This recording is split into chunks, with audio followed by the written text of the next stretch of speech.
जय हिंद दोस्तों।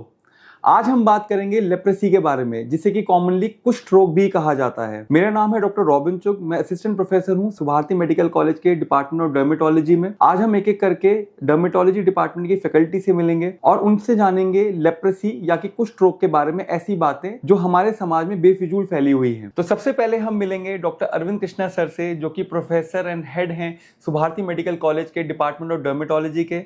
सर, सबसे पहले हमें पहले क्वेश्चन का या पहले मिथ का बस्टिंग करेंगे, जो कि है कि कुष्ठ रोग बहुत ही ज़्यादा तेजी से फैलने वाली बीमारी है, या फिर कुष्ठ रोग के जो मरीज हैं उनको हमें समाज से अलग करके रखना होता है। तो सर, इसके बारे में आप क्या कहना चाहेंगे? ये धारणा बिल्कुल गलत है कि कुष्ठ रोग बहुत ज़्यादा इन्फेक्शियस है। ये बहुत हल्की इन्फेक्शियस बीमारी है और पेशेंट अगर इसका सही ट्रीटमेंट लेता है तो उसकी पहली खुराक से उसके 99% बैक्टीरिया 3 दिन के अंदर ख़त्म हो जाते हैं। उसके बाद पेशेंट अपनी फैमिली के साथ, अपने समाज के साथ रह सकता है, फैमिली में साथ में खाना खा सकता है और उससे किसी फैमिली को और समाज को किसी तरह का कोई नुकसान नहीं है, किसी तरह की इन्फेक्शन होने की भी चांसेस नहीं है। तो दोस्तों, अगर आपके आसपास कोई कुष्ठ रोग का मरीज है तो उससे अपनी दूरी आपको कुछ खास बनाने की जरूरत नहीं है, अगर वो ट्रीटमेंट ले रहा है तो। क्योंकि जैसा कि सर ने बताया कि बहुत ही माइल्डली इन्फेक्शियस रहती है, जल्दी से नहीं फैलती है, बहुत प्रोलॉन्ग कॉन्टैक्ट में फैलती है, और अगर मरीज ट्रीटमेंट ले रहा है तो पहले 3 दिन में ही 99% बैक्टीरिया खत्म हो जाता है, जैसे कि सर ने बताया। नेक्स्ट हम मिलेंगे डॉक्टर बरखा से। डॉक्टर बरखा हमारे यहाँ सीनियर रेसिडेंट है डिपार्टमेंट ऑफ डर्मेटोलॉजी में। तो डॉक्टर बरखा हमें बहुत जरूरी एक पॉइंट बताएंगी कि क्या लेप्रेसी पुराने जमाने की बीमारी है या ये आज भी एग्जिस्ट करती है? सर, ये एक मिथ है कि लेप्रेसी पुराने ज़माने की बीमारी है, क्योंकि लेप्रेसी आज भी एग्जिस्ट करती है। हालांकि पहले के मुकाबले जो पेशेंट्स का नंबर है वो काफ़ी कम हो गया है, पर आज भी 1 लाख लोगों में से 4 या 5 नए केस लेप्रेसी के आते हैं।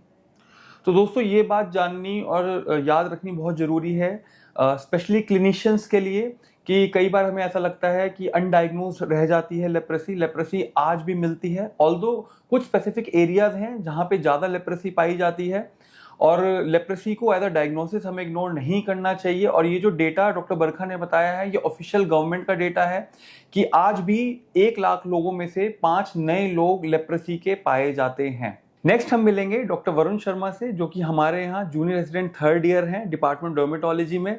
ये हमें बताएंगे कि क्या लेप्रेसी पुराने जन्म के पापों का नतीजा है, या फिर इस जन्म में शायद मरीज ने किसी के साथ बहुत बुरा किया था इसलिए उसे लेप्रेसी लगी है। तो डॉक्टर वरुण, आप क्या कहना चाहेंगे इसके बारे में? सर, ये एक पूरी मिथ है। लेप्रेसी जो कीटाणु से फैलती है एक दूसरे से, माइकोबैक्टीरियम लेप्रे होता है जो कीटाणु, ये ना तो इस जमाने के पाप, ना कोई पुराने दोष, इसको कोई नहीं फैला सकता, सिर्फ एक दूसरे से फैलती है। ये इन्फेक्शियस प्रोसेस है। तो दोस्तों, ये जो बहुत पुराने ज़माने में लोग कहा करते थे कि कुष्ठ रोग हुआ है, पक्का इसने पिछले जन्म में बहुत पाप किए होंगे, या इस जन्म में इसने बहुत उल्टे काम करे हैं, इस वजह से इसे लेप्रेसी लग गई है, ऐसा कुछ नहीं है। ये एक नॉर्मल सा इन्फेक्शन है, कोई भी वल्नरेबल पर्सन इसका पेशेंट बन सकता है। तो फाइनली हम मिलेंगे डॉक्टर पारुल से। डॉक्टर पारुल हमारे यहाँ जूनियर रेसिडेंट 2nd ईयर है डिपार्टमेंट डर्मेटोलॉजी में। डॉक्टर पारुल हमें बताएंगी कि क्या लेप्रेसी सिर्फ स्किन को इफेक्ट करती है, क्योंकि देखते तो सिर्फ स्किन के डॉक्टर्स हैं। तो डॉक्टर पारुल, आपका क्या कहना है इसके बारे में?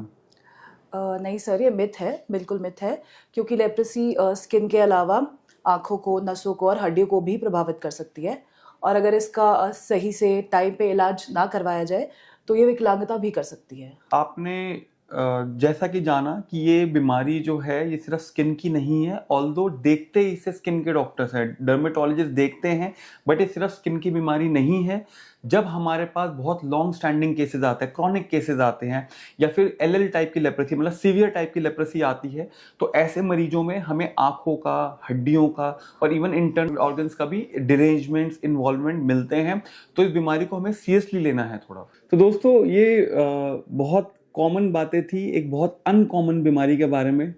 आजकल की दुनिया में जब सब लोग कॉस्मेटिक दुनिया और एस्थेटिक्स की दुनिया के बारे में बात करते हैं, ऐसे में ये बीमारी भी एग्जिस्ट करती है, और इस बीमारी को जानना और इसके बारे में कुछ ज़रूरी बातें जो हमने अभी डिस्कस करी उनको याद रखना बहुत ज़रूरी है, जिससे आप सोशली भी लोगों को हेल्प कर सके जो आपके साथ कहीं ना कहीं कोई कुष्ठ रोग से अफेक्टेड है।